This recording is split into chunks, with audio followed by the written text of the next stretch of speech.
सप्तशृंगी गडावर चैत्रोत्सवानंतर स्वच्छतेचा उपक्रम राबविलाय। वणी सप्तशृंगी गडावर चैत्र शुद्ध रामनवमी पासून सुरू झालेला पारंपरिक चैत्रोत्सव नुकताच संपन्न झालाय।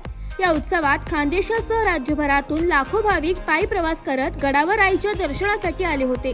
दरवर्षीप्रमाणे यंदाही मोठ्या प्रमाणावर भाविकांची गर्दी झाल्याने गड परिसरात मोठ्या प्रमाणात कचरा साचला होता। ही अस्वच्छता लक्षात घेऊन Venkateshwara cooperative power and agro processing limited नाशिकचे चेअरमॅन, व्यवस्थापक व संचालक तसेच ex army black cat commando doctor Shivajirao डोळे सर यांच्या मार्गदर्शनाखाली स्वच्छता मोहीम राबवण्यात आली। या उपक्रमात तब्बल 200 स्वयंसेवकांनी गड परिसरातील संपूर्ण कचरा गोळा करत परिसर स्वच्छ केलाय। 10 ट्रॅक्टरच्या सहाय्याने ही स्वच्छता मोहीम यशस्वीरित्या पार पडली आहे। स्वच्छ पर्यावरण स्वच्छ गड यही है हमारी सामाजिक जिम्मेदारी या स्लोगनच्या माध्यमातून भाविकांमध्ये स्वच्छतेचा संदेशही पोहोचवण्यात आला।